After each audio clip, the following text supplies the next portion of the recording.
If you want more eyes on your business and more sales in your bank account, social media marketing is the way to go. In this video, let's talk about how to market your business on social media.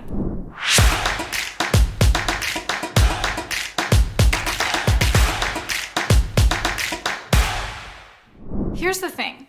I want to let you in on a big secret. There are 3 main objectives to keep in mind with marketing your business on social media. And if you don't have this, then your strategy is broken. Then I'm going to share with you 3 proven tactics for landing clients, growing your business, getting clients that even you love to work with and that love to pay you. What are the objectives of social media marketing? I am so glad you asked. There's 3 of them. You ready for it? Lead generation, lead nurture, and lead conversion. If you don't have those, then your business is broken and you're just creating content for the sake of content and you're gonna keep running on this hamster wheel, and you and your business deserve way more than that. Every single piece of content that you create to market your business on social media should be reaching and accomplishing one of these 3 or all of these 3.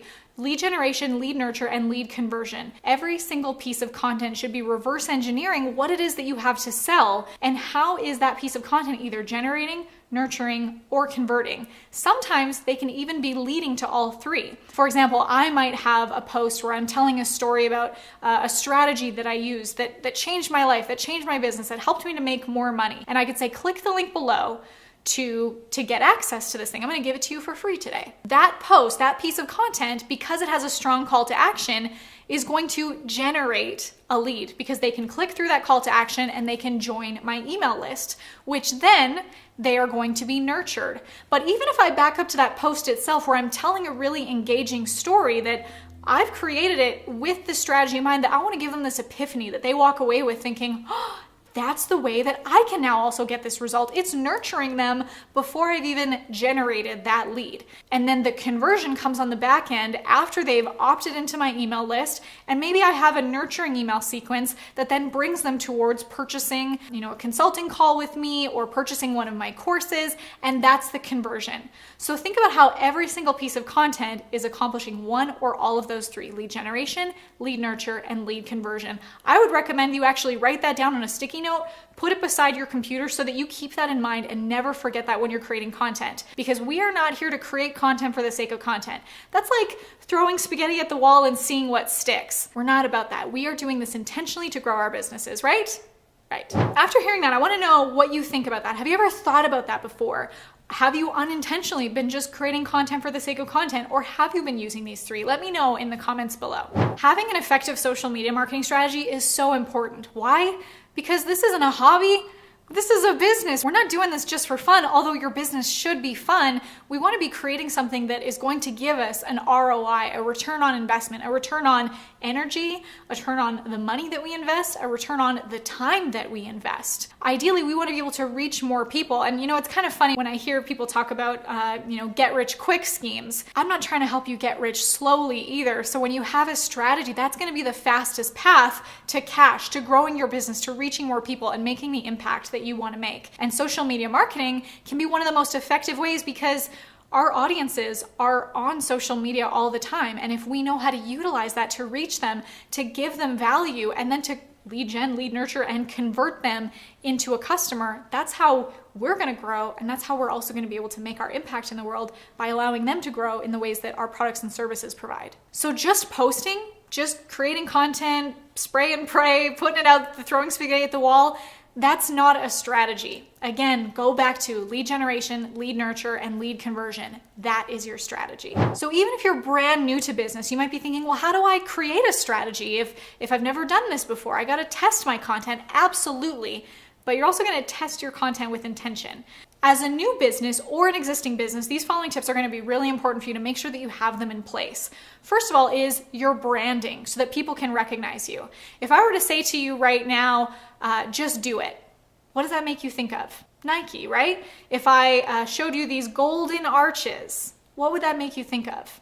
McDonald's, right? They have these images or they have this slogan that is recognizable all over the world. Think about how you can create your branding to be memorable for your audience, something that they resonate with, something that they get a feeling about. I mean, I don't know about you, but I think about Nike and I think about athleticism, I think about excellence, I think about hard work and determination and perseverance. I think about McDonald's and I think about Happy Meals. I loved Happy Meals as a kid. It made me happy. It was this like fun experience with my brother, my little brother, or my parents or my friends, you know, the birthday parties and the jungle gyms and stuff. It's a fun experience for me. What do you want your business to be about? And how can you make sure that everything you put out on social media is aligned with that branding? The other piece of creating your branding is going to be the stories that you tell. So I recommend for every client that I ever work with, or for anyone that ever listens to these videos, to create a story inventory. Write that down, story inventory. What is your story? You have multiple stories. You have your origin story of how you came to be who you are today.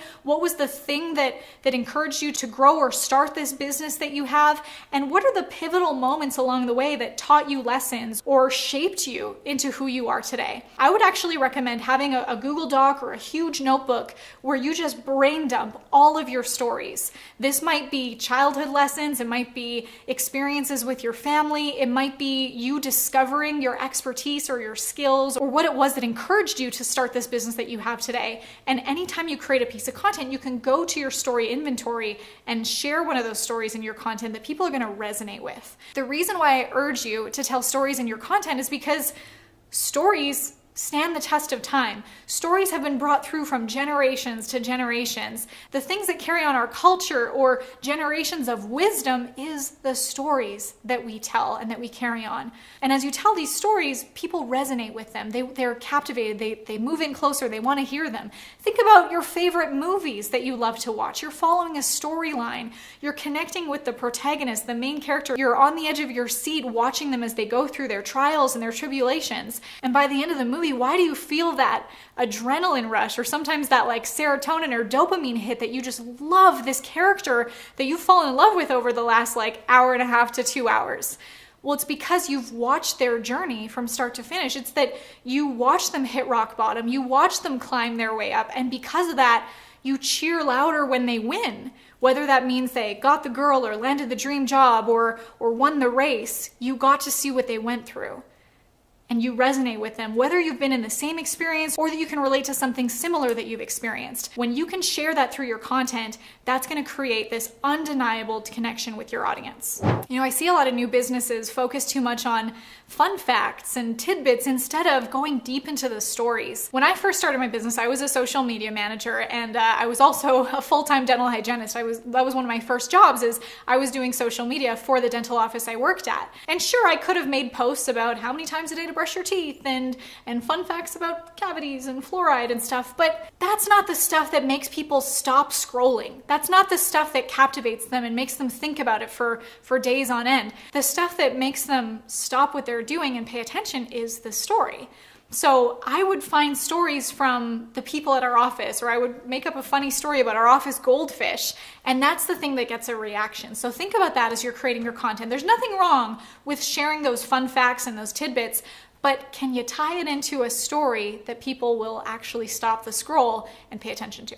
Now, before I tell you about my proven tactics to landing your dream clients through social media, make sure that you hit that subscribe button. If you're an entrepreneur and you're looking to up-level and grow and scale your business, make sure to subscribe because I'm putting out videos like this every week.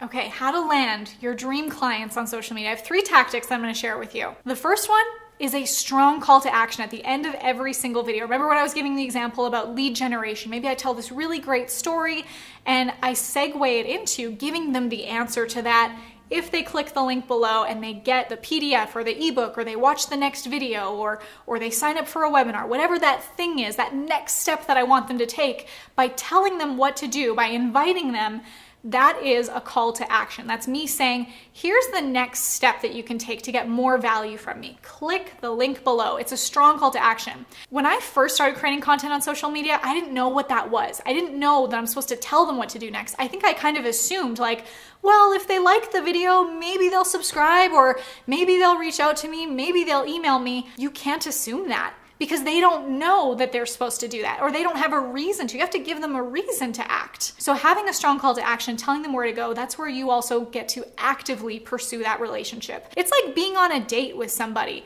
If you were on a date and you wanted to have that second date, I mean, sure, you can play hard to get, but they might also be thinking, did that even go well? Do they like me? Should this go anywhere? And then what if that's like a misconnection? Instead, just ask for the second date. Ask them to take action. Click the link below, join your email list, and continue that relationship. Speaking of dating, the next concept that I love to share is know, like, trust. Your audience, to be able to take that action, needs to know you, like you, and trust you. And I use this dating analogy to create that image for you that you're not just going right in for the proposal. You're nurturing your audience through this valuable content so that when you do have that call to action, it's a no-brainer because they know you, they like you, they trust you. If you didn't take the effort to date your audience, it would be the equivalent of someone coming up to you on the street and being like, hey, want to get married? You're like, I don't know you, you don't know my last name, you haven't taken me to dinner. You gotta get to know your audience and they need to get to know you. And that's by creating valuable content.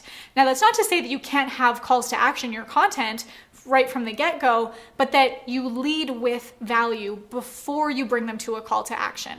And the way we do that is through the third tactic that I like to call the 80-20 rule.